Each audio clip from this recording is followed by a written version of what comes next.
Hello, everybody. Welcome back to AP World History with Mr. Ancharsky. This is our last presentation of this unit, of Unit 7, Chapter 12.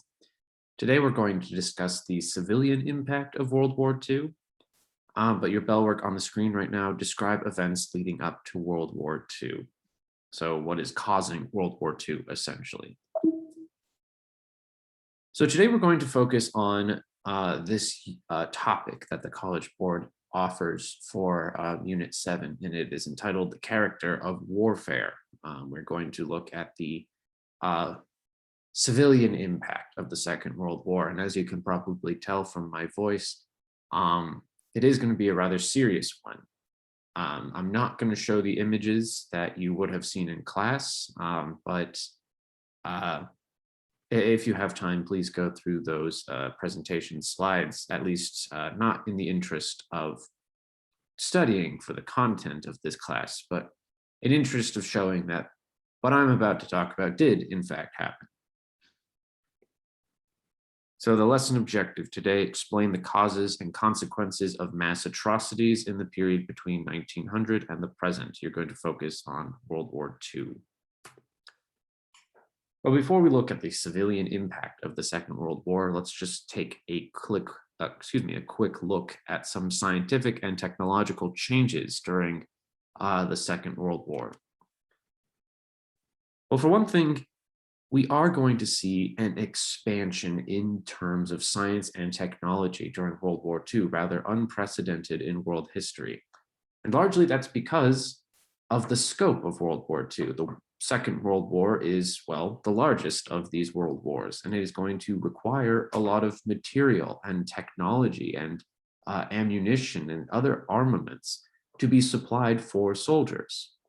So as a result of this need for war to continue, we are going to see increased technologies that will greatly improve the efficiency of industrial production. So in order to meet the needs of the war, we're going to see improvements to improvements to production methods. And as a result of this, we are going to see easier mobilization of these countries that are involved in the Second World War. So we're going to see an expansion on the use of the assembly line. We're also going to see pioneering of new technologies like synthetics. Synthetics, of course, meaning an inorganic replacement for an organic substance. And largely that's because the war is going to prevent countries from getting natural resources such as rubber. Rubber is absolutely needed in the building of wartime supplies such as automobiles. The problem is rubber organically only grows in Central Africa and in Southeast Asia, places that were hard to get to during the war. So instead, we are going to see the pioneering of synthetic rubber, for example. But in addition to these improvements to production, we're also going to see improvements to medicine as well. We are going to see a pioneering of antibiotics. We are going to see the patenting of penicillin during the Second World War. This is going to greatly reduce infection rates. And as such, not a lot of the deaths that we see in World War II are from disease. Most of the deaths in World War II are civilians themselves, as we're going to talk more about today. But as a result of this increased efficiency in production, that's going to have a post-war economic implication as well. It will greatly increase consumer production following World War II, something we will look at more during the Cold War. But in addition to kind of the production methods of the Second World War and these other areas of scientific improvement, we're going to see improvements to military technology as well, something we talked about in our last chapter. As a result of improvements to existing technology like airplanes, like tanks, we are going to see a change in how warfare is done. We're not only seeing improvements technologically, but improvements production-wise. But the changes I'm talking about in terms of warfare largely going to make World War II an offensive war. It is largely a war of movement, something we discussed in our last presentation. So we are going to see very rapid conquest of areas across Europe and East Asia as a result of these improved existing technologies like airplanes, like tanks. But we're also going to see improvements to, the invention of new technologies such as rockets and missiles, bazookas, and of course, nuclear weapons. But as a result of these improved technologies, as a result of these new technologies, we are going to see this have a very negative impact on civilians. Civilians are going to increasingly become targets during the Second World War. And largely it goes back to our notion of the home front. Remember, World War II is expanding on this concept that was introduced in World War I. But really, civilians are involved in all aspects of the war effort. They work as factory workers. They are rationing. So civilians are doing their part to make sure a country can go to war.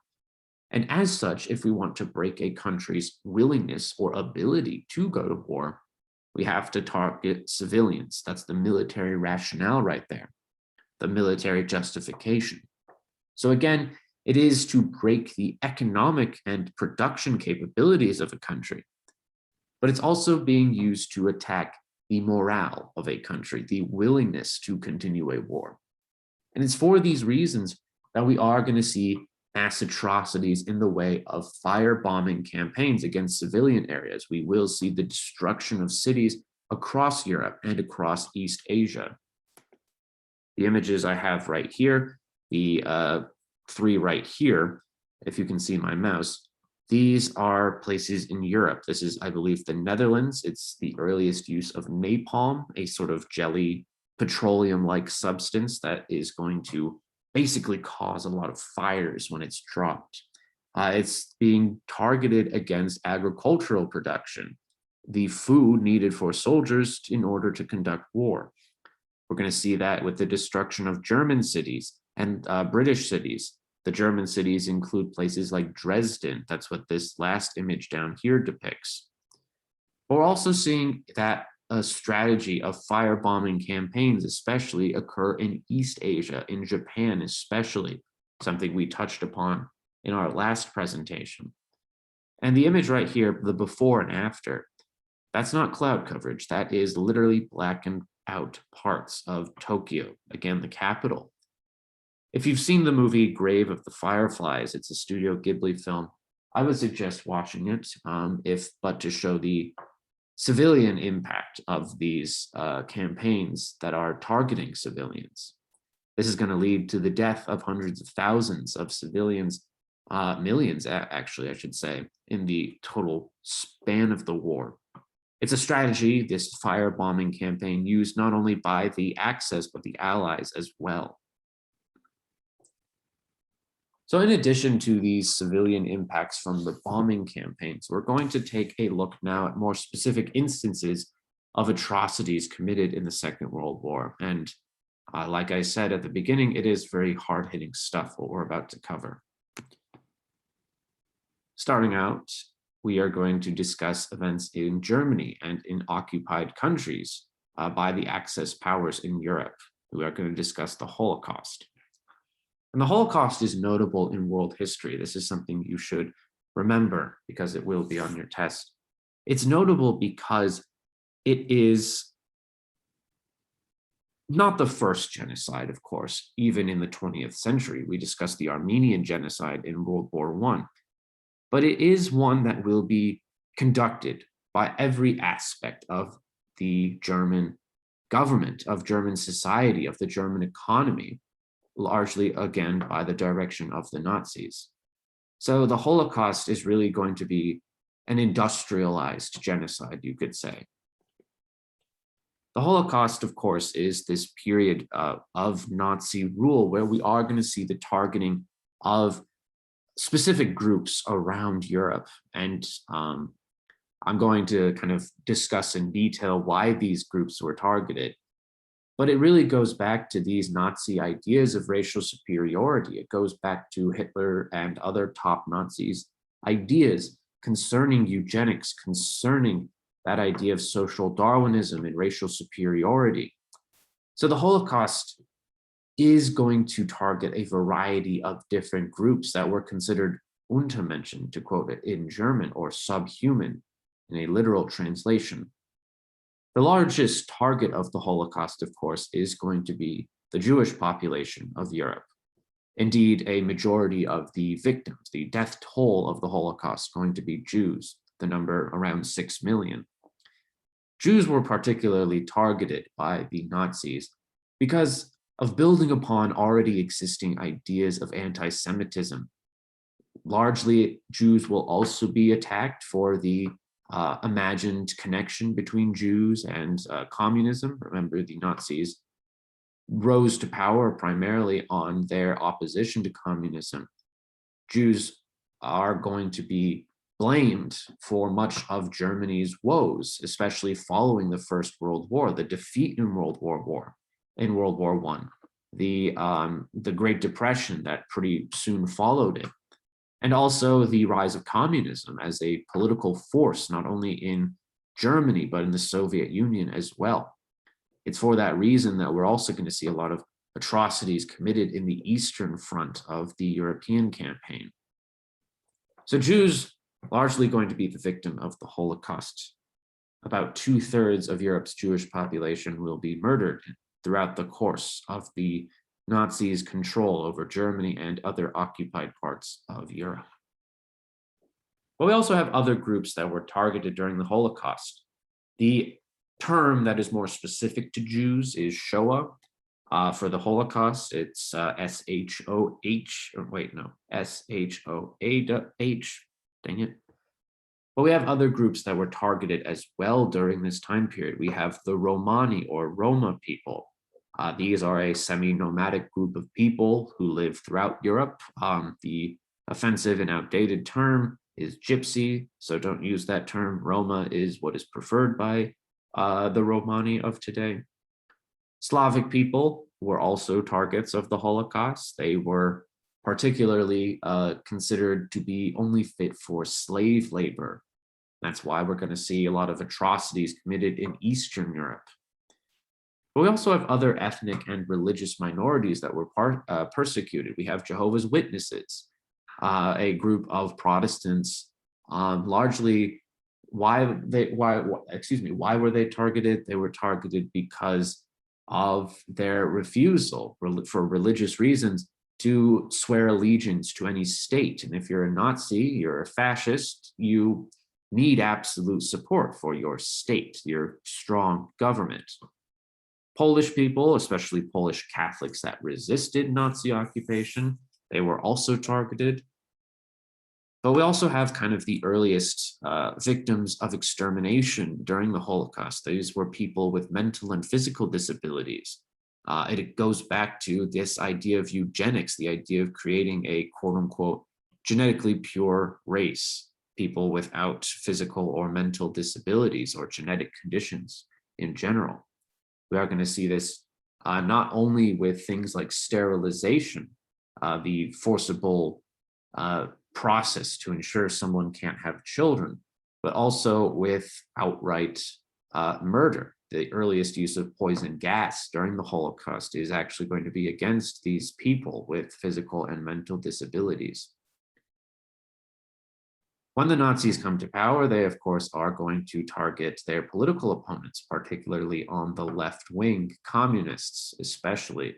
Remember, Hitler and the Nazis rose to power largely on this opposition to Marxism and communism. But other political opponents as well, people who disagreed with the Nazis, either within Germany or in other occupied parts. And then, of course, we are also going to see the attack on LGBT people as a result of Nazi ideology as well. We are going to see, you can see in this image right here, these different signs that were given to the victims of the Holocaust in these concentration camps. We'll talk about more in a second. These pink triangles right here, largely for people, for homosexual people, as was the term. But of course, the main victim, as I mentioned before, of the Holocaust, the main targeted group, going to be Europe's Jewish population. But how is all of this going to play out? How is this going to transition from a state policy of discrimination to one of outright genocide, outright extermination? Because that's really the Nazi goal all along. But in order to get there, we are going to see kind of a slow process. In 1935, about 2 years after the Nazis come to power, we are going to see the passage of the Nuremberg laws. The Nuremberg laws will legally justify a lot of racial discrimination against non-Aryans, against Jewish people, particularly. And that's going to be first through the kind of legalization of descriptions of race. It's going to say classify people, register people based off of their religious and racial background. Jews, you could be Jewish if your grandfather was Jewish. If your grandparents converted to Christianity, you're Jewish as well. It's going to define what it means to be ethnically Jewish, a very nebulous term, very kind of up in the air term of what exactly that means.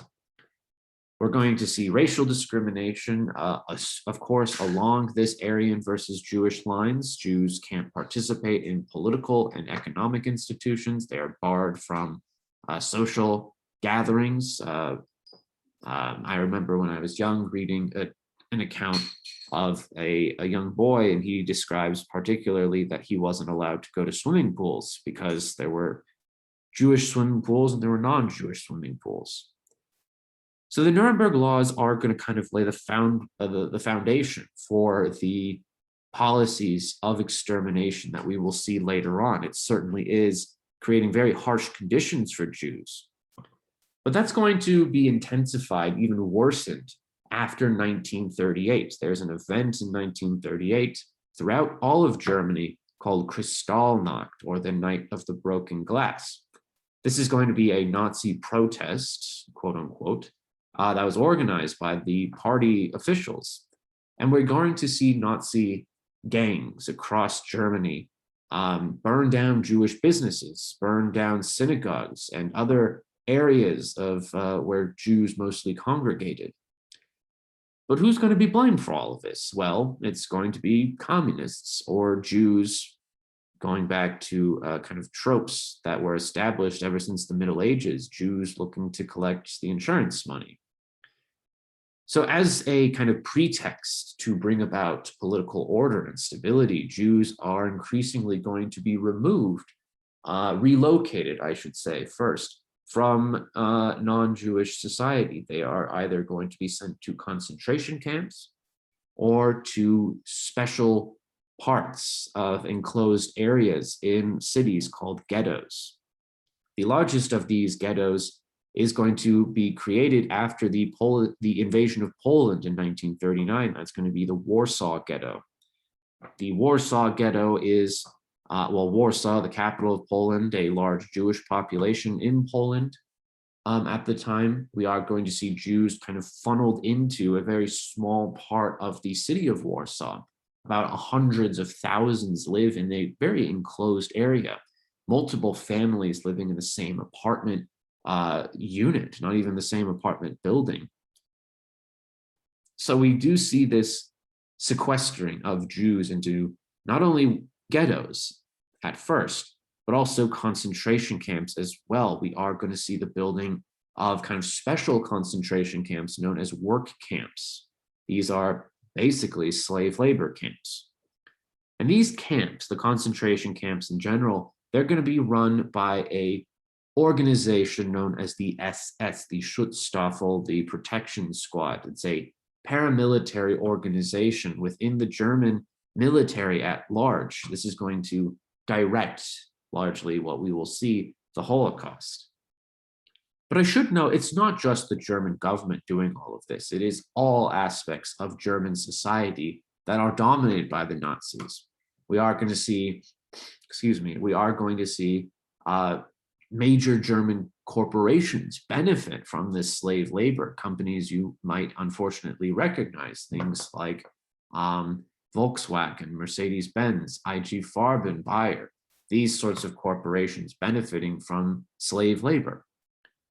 But we also have collaborators as well within occupied territories that are going to willingly assist the Nazis. Well, willingly in some cases, either out of ideas of prejudice or ideas of financial gain.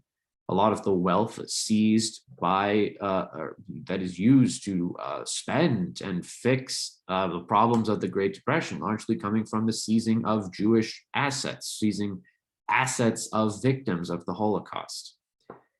So we're not only going to see willing collaborators, some, of course, will be, in a way, fearing for their own lives in these occupied places. But nonetheless, we do see collaborators, either willingly or unwillingly.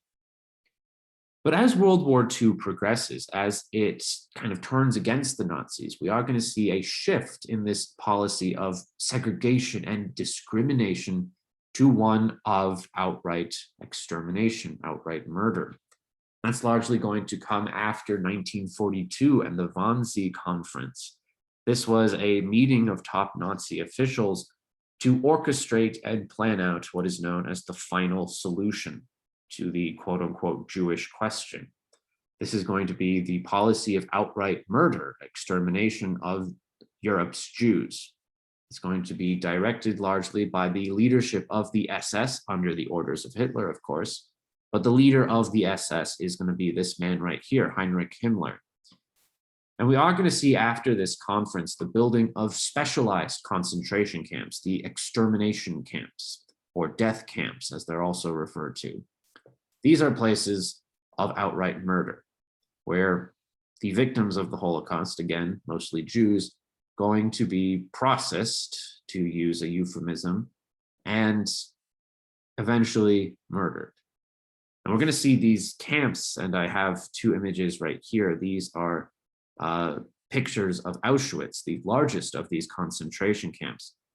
Auschwitz alone is going to see the death of 1 million people throughout its existence as this place of extermination.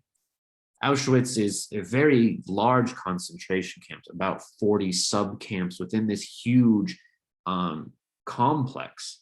And I describe it this way because it's, again, showing how industrialized all of this was, how organized all of this was. The Nazis kept extremely well-kept documents about what went on in these camps, at least in terms of what was funneled into and out of these camps. Because you can see right here in this image right here, this is the train depot where Jews, largely Jews and other groups as well, were sent to this camp, either processed as slave laborers or, especially for the elderly, especially for women, especially for children, to be murdered. Largely, these people would be sent to chambers that were disguised as showers. They were told to willingly kind of remove their clothing, remove their shoes, remove their rings, teeth filling. They would have their hair shaved off. And in a matter of minutes, gas would be released into the room, and those inside would have a very slow and long, drawn-out death. Afterwards, after the gas had cleared, special groups of prisoners known as Sonderkommando, they would go in. They would basically loot through the bodies. These were not willing collaborators. These were people under force of death, were going to be executed if they didn't assist in the Nazis in their carrying out of this genocide. This is also going to be a site of slave labor as well, largely for the production of wartime material. This is the barracks primarily in Auschwitz, and the phrase up here in German says, in a very twisted irony, "Work makes you free." Another extermination camp of note is Chelmno. This is largely just for extermination. No slave labor needed. But there are going to be instances of resistance, especially by Jewish groups against these Nazi policies of extermination. We're going to see that in the ghettos, especially in Warsaw. In 1943, there's going to be a major uprising in the Warsaw Ghetto Uprising. Largely, these groups in the ghetto of Warsaw, they're going to be smuggled arms by the Polish resistance. And we are going to see them successfully hold out for a few days at the very least. They're looking to link up with the Soviet invasion. But unfortunately, it is going to be rather brutally put down. We're going to see the liquidation of the ghetto, the survivors being sent to places like Auschwitz. Within the camps themselves, we do see instances of revolt. We see the Sonderkommando revolts. Remember, these were those specialized groups of people that were under threat of death, forced to assist the Nazis in their extermination of these of groups. They were forced to do things like bury the dead, to put them into crematoriums to burn the evidence of these crimes. But they are going to successfully revolt, at least initially. They will blow up a few of the buildings in the Auschwitz camp. But unfortunately, this is also going to be put down. And this all begs the question, what did the Allies do? What did the Allies do about the Holocaust? Well, it is rather shameful in a way, because it is largely a policy of inaction. When the Nazis initially come to power, places like the United States and Great Britain are going to refuse entry of Jewish refugees. This goes back to fears of nativism and isolationism in these countries. But during the war itself, largely we are going to see inaction. Part of this is going to be not really understanding what went on in these camps, but some of it is going to be the kind of focus on other kind of areas of the war effort. One of the debates, especially held by the Americans, do we bomb the train going to Auschwitz, at least the train tracks, not obviously the train itself. But if this would have happened, well, who knows if we would have seen the sparing of at least thousands of people. But largely when the Nazis are being invaded by either the British and Americans in the West or the Soviets in the East, they're going to liberate these camps, and they are going to see what went on exactly, at least the survivors. And again, I'm not going to show the images out of interest of time, but also I don't want to be flagged by YouTube. But I would definitely look through those, because very much there are people that say what I am talking about did not happen. And it is one of the most well-documented events in world history.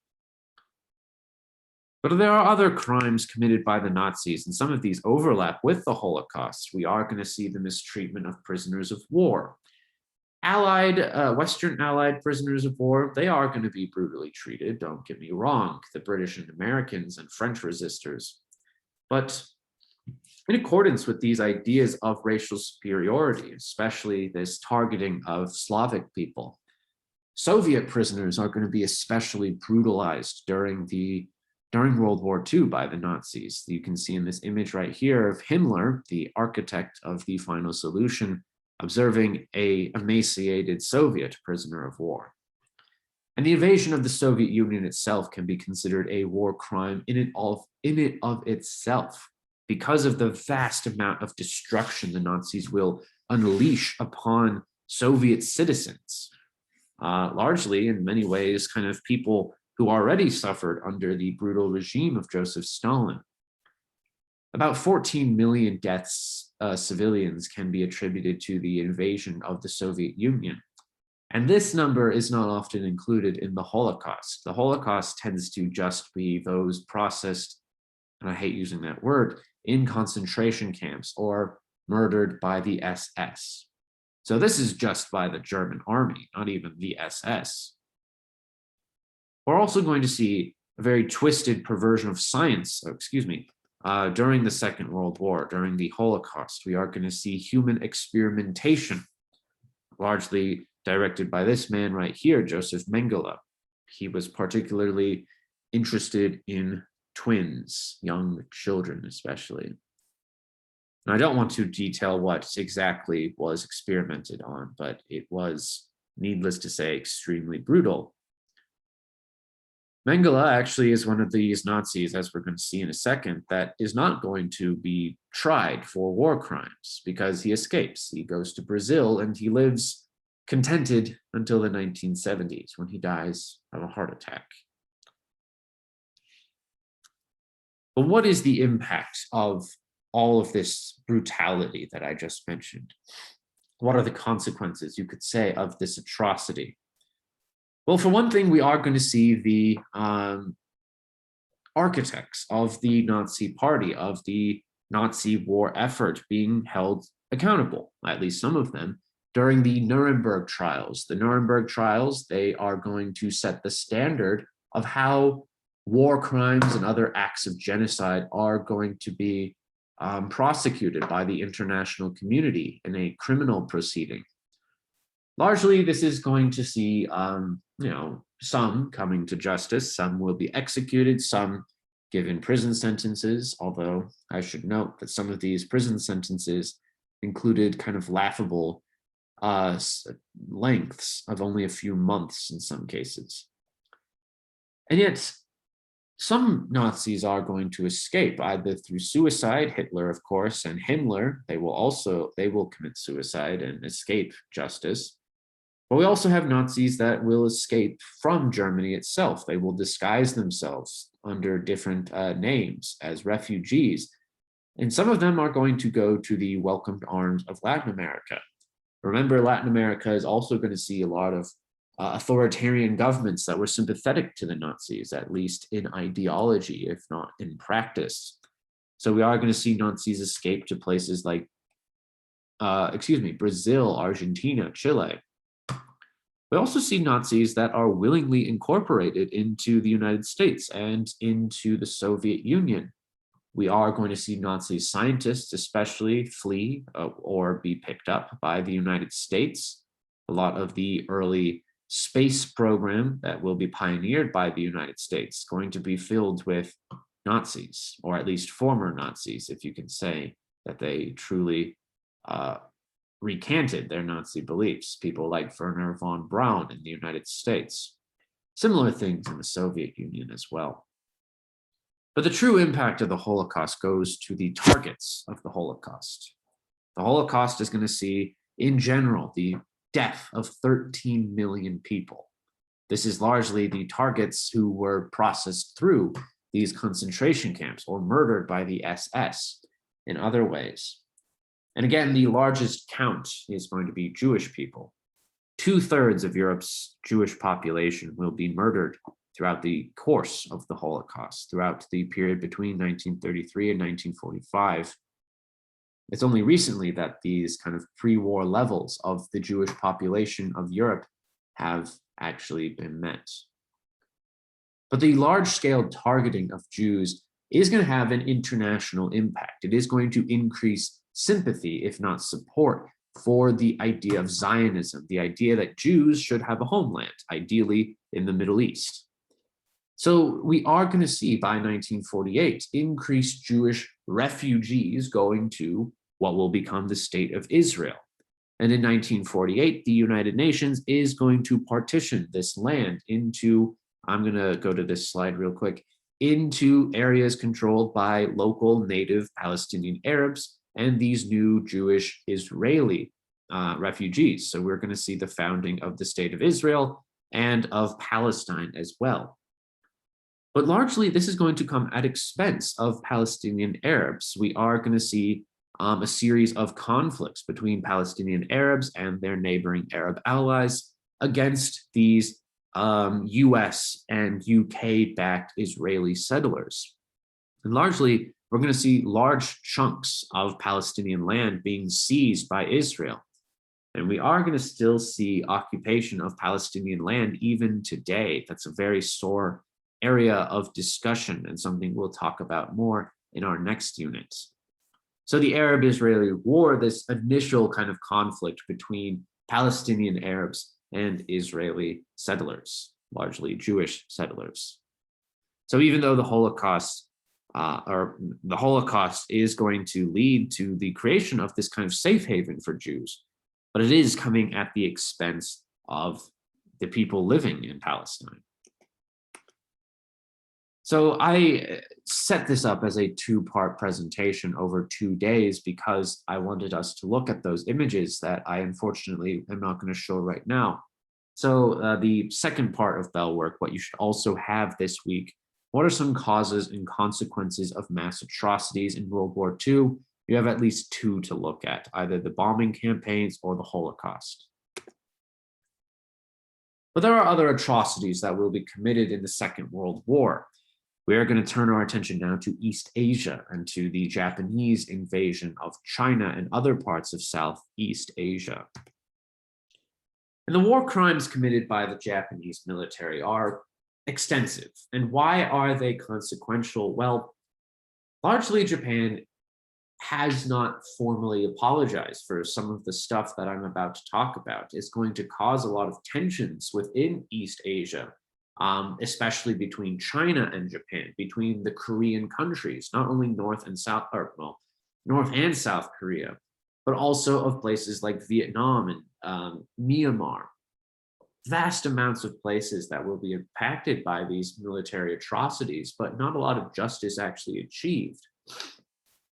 So the extent of Japanese war crimes could include things like torture, slavery, forced labor, experimentation, much like we saw with Joseph Mengele, and also these massacres of civilian populations. The total death toll between 1937 and 1945 is something around the number of 14 million civilians alone murdered during the Japanese occupation of East Asia. About 10 million of this Chinese civilians. So we are going to see horrific events like the invasion of the city of Nanking, what is referred to as by historians as the Rape of Nanking. This is going to be a very brutal occupation of a key Chinese city. And we're going to see especially vast accounts of sexual violence committed against Chinese civilians. About 200,000 women and children and young girls going to be the targets of sexual assault after the invasion of this city. And the practice of kind of state-sanctioned sexual assault is also going to continue through a program known as comfort women. This is a euphemism that was given by the Japanese military. These are women who were abducted, kidnapped by the Japanese military and essentially forced into sexual slavery as prostitutes for the Japanese military. This accounts for a vast instance of state-sanctioned rape during the Second World War.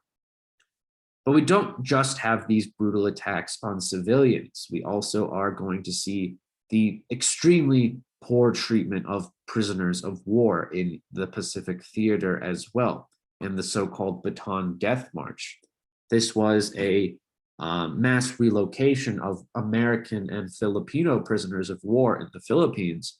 And along the way, thousands will be either killed through brutal treatment or through intentional starvation by the Japanese military. But we're also going to see that crime of human experimentation during the Second World War unleashed by the Japanese. We are going to see the creation of a special unit of the Japanese military known as 731. This was essentially a chemical and biological weapons program, and largely the test subjects were human beings.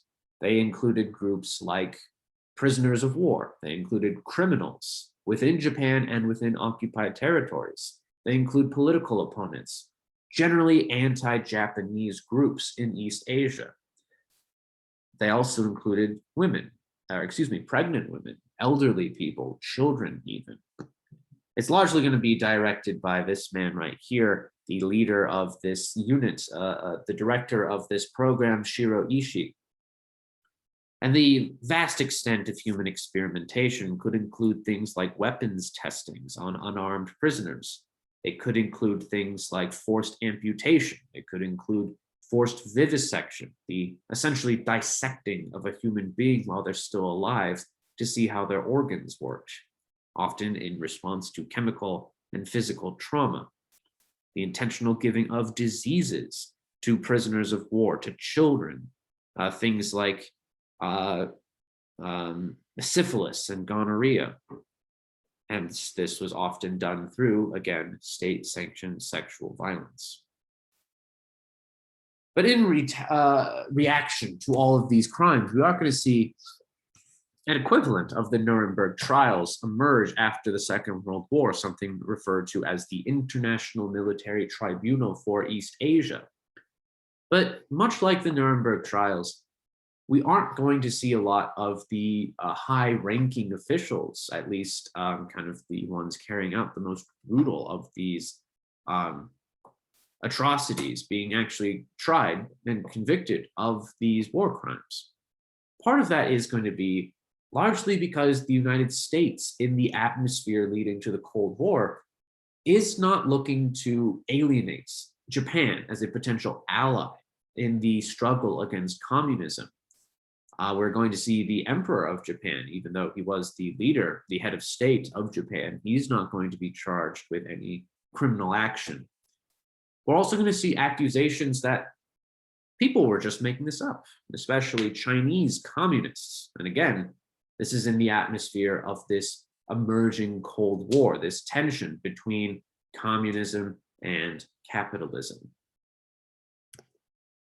So very brutal stuff that I talked about, I know, but it is nonetheless very important in our discussion of world history. So you should be able to identify primarily why were civilians targeted in the Second World War? What were some justifications or rationales for this military action?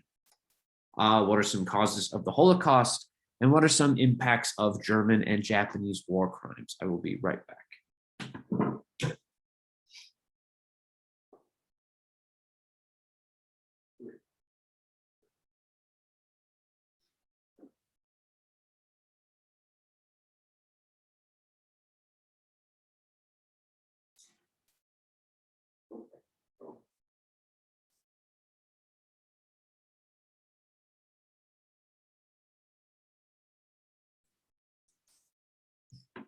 My apologies, Harold was sniffing around the top of the refrigerator. So my next section is going to look at Allied war crimes. This is in no way to minimize the horrors of the Holocaust or even what I talked about with East Asia, because oftentimes in Holocaust denial, we will see kind of an overemphasis on Allied war crimes. But I bring it up merely to describe how total war is impacting civilians. We're first going to look at the USSR, because to provide some context for what will go on with this, remember the invasion of the Soviet Union by the Nazis was basically a campaign of genocide. It was basically one that saw the arbitrary murder of civilians across Eastern Europe by the Nazis. And this is no way to justify attacks on German civilians, but it does provide what the Soviets used as justification for what I'm about to talk about. We are going to see the mass murder in many cases of civilians in Germany. We will see prisoners of war executed as well without trial by the Soviet Union. And additionally, we are going to see a vast amount of attacks on German women and German girls. The estimate, the high end at least, and this includes cases of unreported accounts. We are going to see a vast program of sexual assaults. 2 million is the high estimate. And again, that includes and tries to account for unreported cases. And it should be noted that a lot of these crimes, either against civilians or prisoners of war, some of it on the direction of Stalin, some of it kind of spur of the moment, feelings of nationalism, almost you could say. We're also going to see the relocation of ethnic Germans across Eastern Europe back to Germany. The estimate again is around 12 million. And these are Germans who not only were colonizing this land, during the Nazi occupation, but it also includes Germans, ethnic Germans that have been living in Eastern Europe since some cases the 1700s, for quite some time at this point. But we're also going to see how the United States is going to deal with not only cases of war crimes, but also of internal prejudice that should also be discussed at this time. We are going to see some war crimes include these attacks on civilian areas. We are going to see the vast devastation of the city of Tokyo, especially during that firebombing campaign, the city of Kobe as well, also in Japan. Of course, we could argue that the atomic bombs on Hiroshima and Nagasaki, these were also considered to be legitimate targets, seeing the deaths of hundreds of thousands of Japanese civilians. We're also going to see an intense bombing campaign against German civilians as well. The city of Dresden is going to be absolutely destroyed by a combined effort of British and American forces.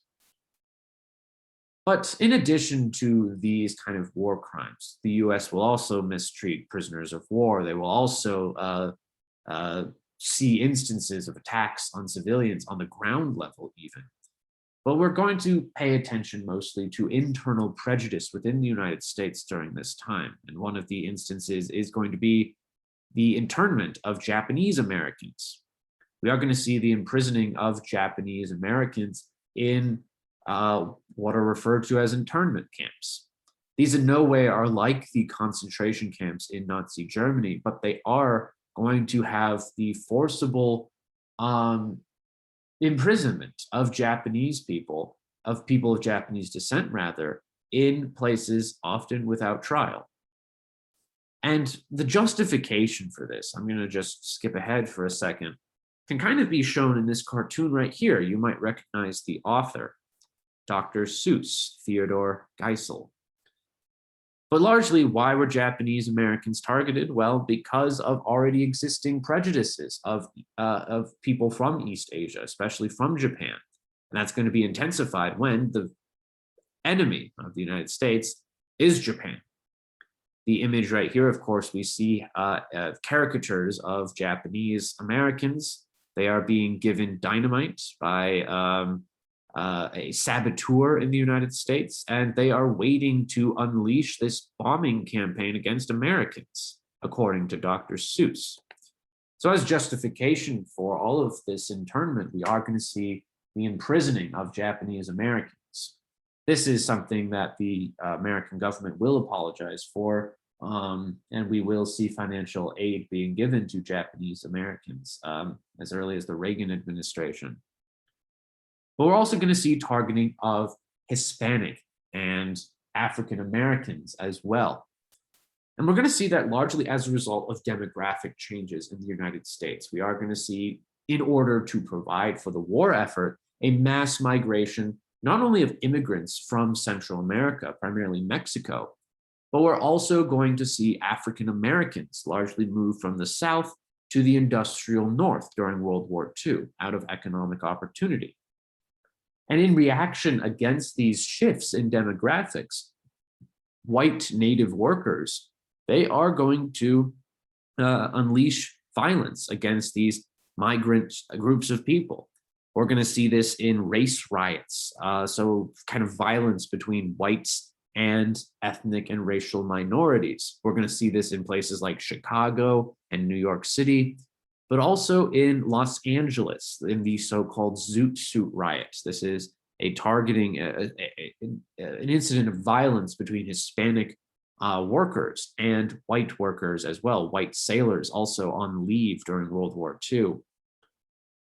But speaking of African Americans, we are going to see the policies of racial segregation continue during World War II, not only within the American South, of course, not only under the policies of what is referred to as Jim Crow, but also within the US military itself. We are going to see segregated units for white and black troops, even blood for blood transfusions, those are segregated. It's extremely arbitrary, all of these ideas of racism, as I hope you agree. but it is occurring during this time. But I should note, and something of a more optimistic note, that despite all of this prejudice, racial minorities are going to participate in the Second World War. They are going to participate in this, not only the civilian areas, but as the military troops themselves. We're going to discuss this more in detail in just a second, but we are going to see long-standing ideas of race being challenged as a result of this involvement, despite all of this legalized prejudice. And again, it always surprises me hearing about Dr. Seuss's less than ideal stance on race. But having discussed the atrocities committed against civilians during the Second World War, we are going to turn our attention now to the home front. We're going to first look at Europe and East Asia. Much like the First World War, we are going to see the involvement of civilians in the war effort through domestic industry. Largely, this is going to be led by women. And you can see that in this Australian poster right here. It's targeting civilian women, saying, hey, you should work as a factory worker. Hell, you should be in a kind of military auxiliary force. Women actually start to serve, not in direct combat roles yet, but during the Second World War. But the war is going to mostly impact Europe and East Asia, at least directly in terms of domestic industry, in terms of the domestic economy. And as a result of that notion of legitimately targeting civilians, we are going to see a sort of war of attrition. And this goes back to this justification of the breaking of the civilian morale and the economic and industrial capabilities.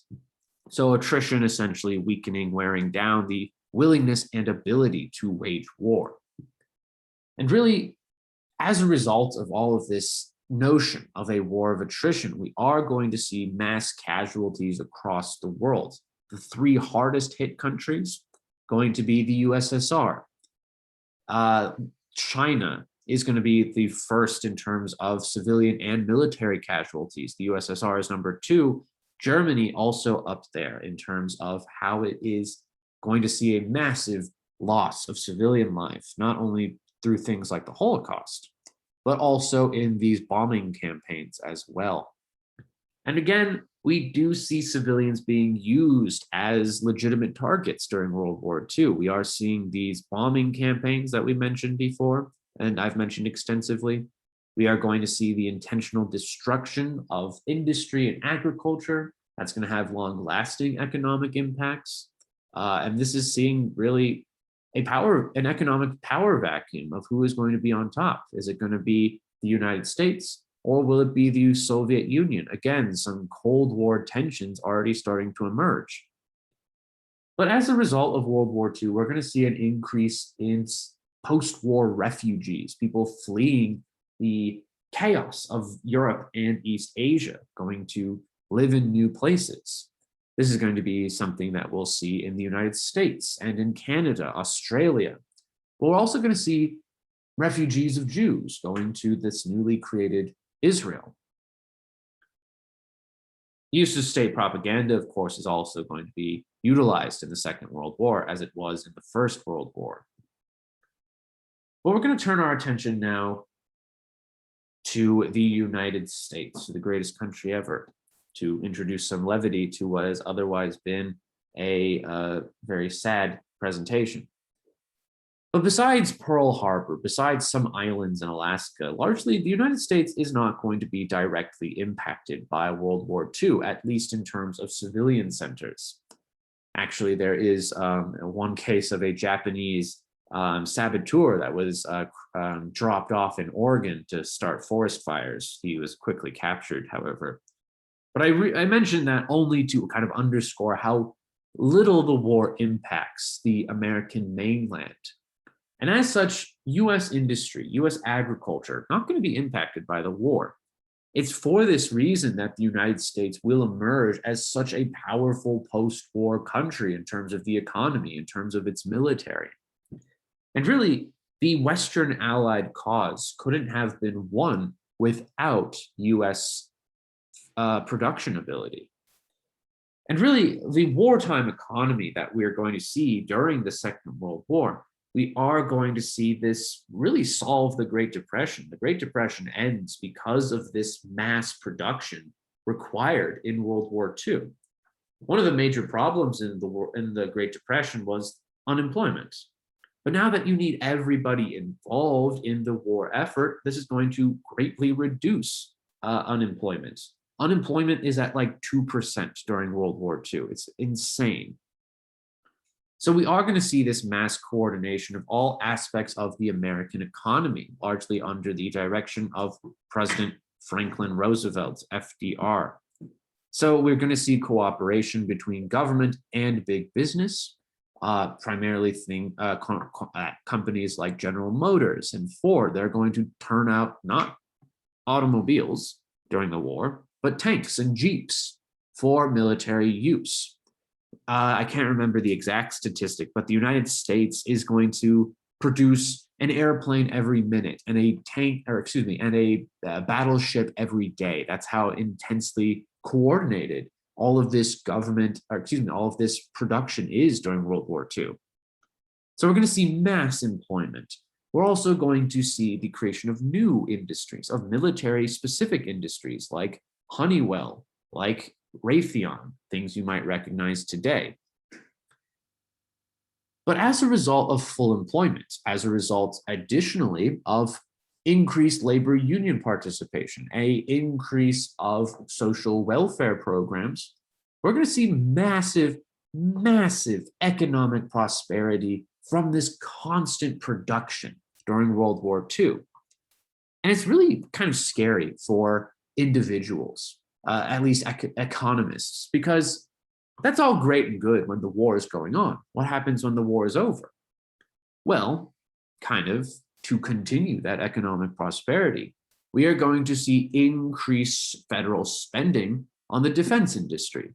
We are going to see a buildup of the American military to ensure constant production, to ensure full employment.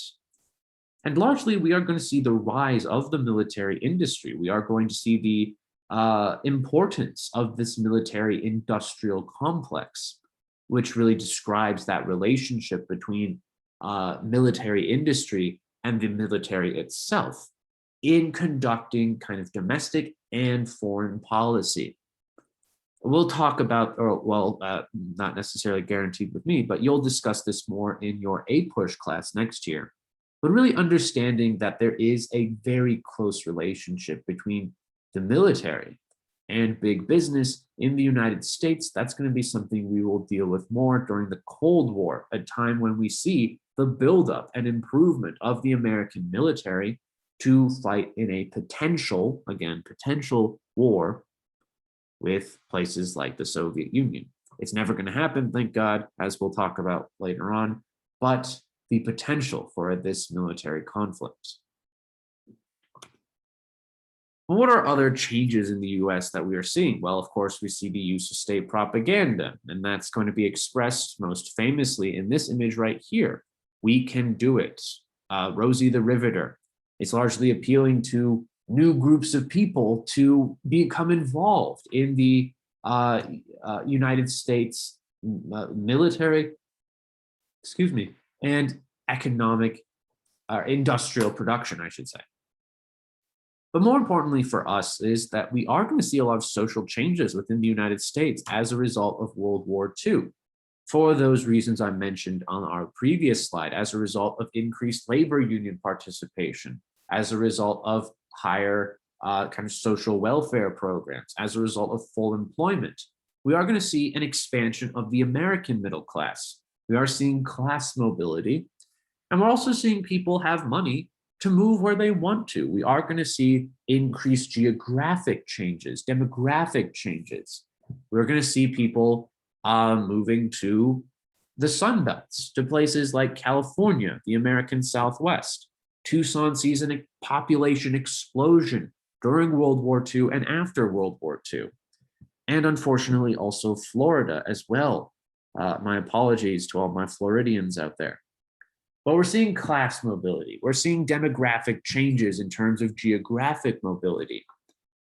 But we're also going to see increased involvement of women and minorities during World War II in the war effort. Women, of course, are going to be majorly employed in wartime industries, not just working class women, but middle class women as well, married women even. So we are going to see women become involved in the war effort. Some of them will serve in auxiliary units, kind of backup support units, as it were, doing kind of military duties on the behind the front, so to say. But also we have the involvement of minorities in the war effort. Native Americans, they will become involved in World War II. We have the Navajo code talkers, to use a local example. These are Navajo or Dene people that are going to convey military codes through their native language, which is absolutely brilliant because Germans don't speak Dene. Japanese people don't speak the Navajo language either.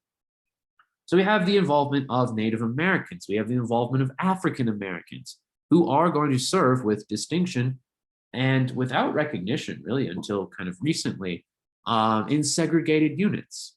African Americans are becoming involved, American Indians, Mexican Americans, either involved in civilian work or through service in the military.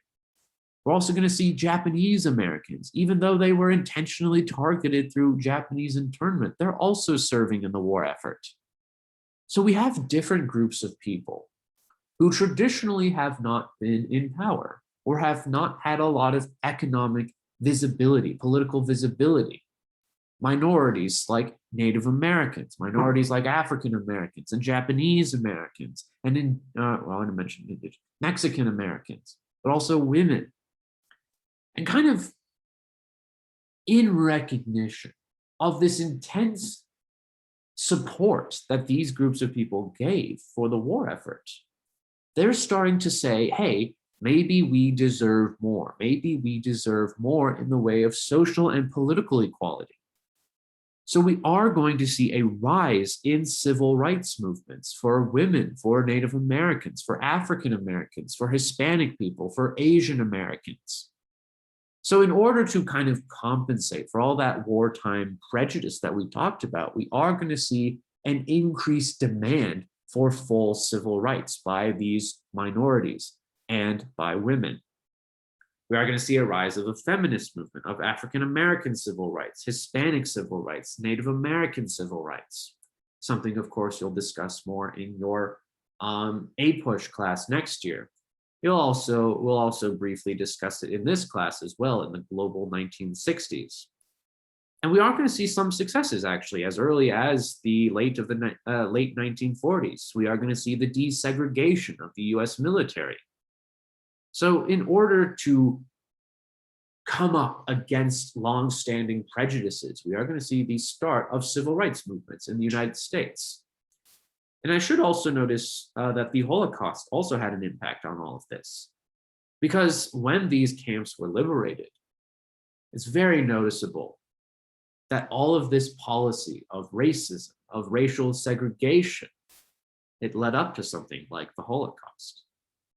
So we are seeing kind of an appeal to solve issues relating to racial prejudice in the United States with the influence of how the international community reacted to the Holocaust.